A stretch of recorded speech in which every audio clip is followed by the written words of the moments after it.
તો સુરત બાદ હવે અમદાવાદમાં પણ ભૂતિયા ડિમોલેશનનો મામલો સામે આવ્યો છે।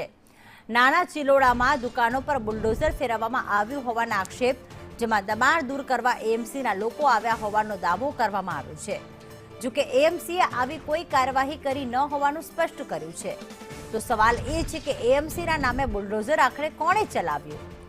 ખાનગી જગ્યાના આંતરિક વિવાદમાં દુકાનો તોડાઈ હોવાની આશંકા સેવામાં આવી રહી છે।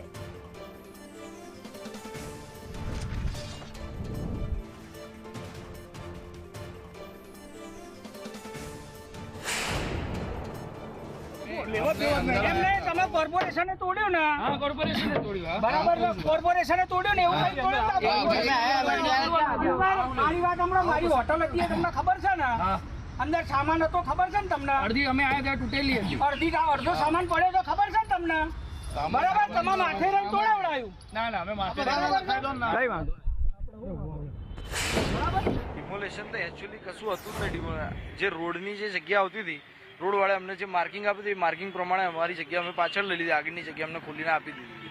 રાજપૂત સિક્યુરિટી વાળો માણસ હતો, એ લોકોએ એવું કીધું કે ભાઈ એએમસી વાળાએ કીધું અને એ લોકોએ તોડી પાડ્યું। હવે એ તો અમને આઈડિયા નથી, પણ એકચ્યુઅલી હવે શું કહી શકીએ એમાં તો? અને અમારી તો આ 30 વર્ષ જૂની પેઢી હતી। એટલે જે તપાસ છે એ ફરિયાદ પહેલાં તો ફરિયાદ આમાં દાખલ કરવી પડે। એટલે ફરિયાદ જે એમસીના અધિકારીઓ છે, જે વિક્ટીમ છે, જેની દુકાન ડેમોલિશ થઈ છે, એ પોલીસ સ્ટેશન છે અને હાલ ફરિયાદ લેવાની તજવીજ ચાલુ છે।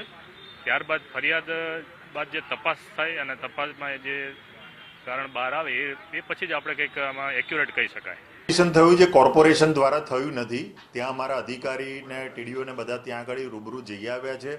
ત્યાં આગળ જે રાજપૂત સિક્યોરિટી એજન્સી જોડે વાત પણ કરી છે। એમાં વિડીયોમાં તમારી વાત સાચી કે કોર્પોરેશનનું નામ આપે છે લોકો, પણ કોર્પોરેશન દ્વારા કોઈ એક્શન લેવાઈ નથી।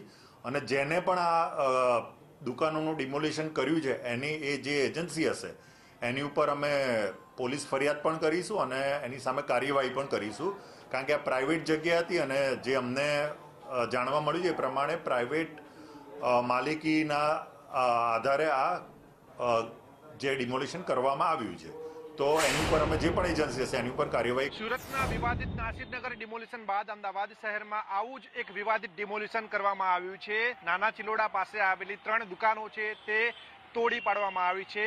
બપોરે 1 વાગ્યાની આસપાસ અહીંયા આ ડિમોલિશન કરવામાં આવ્યું હતું કે જ્યાં આગળ 3 દુકાનો છે તેને જેસીબી વડે તોડી નાખવામાં આવી છે। દુકાન માલિકનો આક્ષેપ છે કે તેમની જાણ બહાર આ ડિમોલિશન કોઈ વ્યક્તિ દ્વારા કરવામાં આવ્યું છે। જ્યારે ડિમોલિશન ચાલી રહ્યું હતું ત્યારે દુકાન માલિક ઘટના સ્થળે પહોંચ્યા હતા અને તેમના દ્વારા જે ડિમોલિશન કરવાવાળા વ્યક્તિ હતા તેમને પૂછવામાં આવ્યું કે આ ડિમોલિશન કોની મંજૂરીથી થઈ રહ્યું છે, ત્યારે જેસીબી તેમજ સિક્યુરિટી એજન્સીવાળા વ્યક્તિએ કહ્યું હતું કે આ ડિમોલિશન અમદાવાદ મ્યુનિસિપલ કોર્પોરેશન દ્વારા કરવામાં આવી રહ્યું છે। જો કે ત્યારબાદ દુકાન માલિક દ્વારા અમદાવાદ મ્યુનિસિપલ કોર્પોરેશનના અધિકારીને સંપર્ક કરાતા તેઓ ઘટના સ્થળે દોડી આવ્યા હતા અને તેમણે નિવેદન આપ્યું હતું કે આ ડિમોલિશન અમદાવાદ મ્યુનિસિપલ કોર્પોરેશન દ્વારા નથી કરવામાં આવ્યું। અને આ જ વાતથી હવે અહીંયા વિવાદ ઊભો થાય છે, કારણ કે અમદાવાદ મ્યુનિસિપલ કોર્પોરેશન દ્વારા આવું કોઈ ડિમોલિશન કરવામાં નથી આવ્યું અને બીજી તરફ સિક્યુરિટી એજન્સી દ્વારા કહેવામાં આવી રહ્યું છે કે આ ડિમોલિશન એએમસીની પરવાનગીથી થઈ રહ્યું છે। ત્યારે હવે સવાલ એ ઉઠી રહ્યો છે કે આ ડિમોલિશન કોના દ્વારા કરવામાં આવ્યું, કારણ કે છેલ્લા 30 વર્ષથી આ જગ્યા ઉપર 3 દુકાનો હતી અને 3 દુકાનો લગભગ 2 થી 3 કલાકની અંદર ડિમોલિશ કરી નાખવામાં આવી છે, જેને લઈને હવે દુકાન માલિક દ્વારા નરોડા પોલીસ સ્ટેશનમાં ફરિયાદ નોંધવામાં આવી છે કે આ ડિમોલિશન કોના દ્વારા કરવામાં આવ્યું। કેમેરા પર્સન કુંતલ મહેતા સાથે પ્રતિક જાદવ, સંદેશ ન્યૂઝ, અમદાવાદ।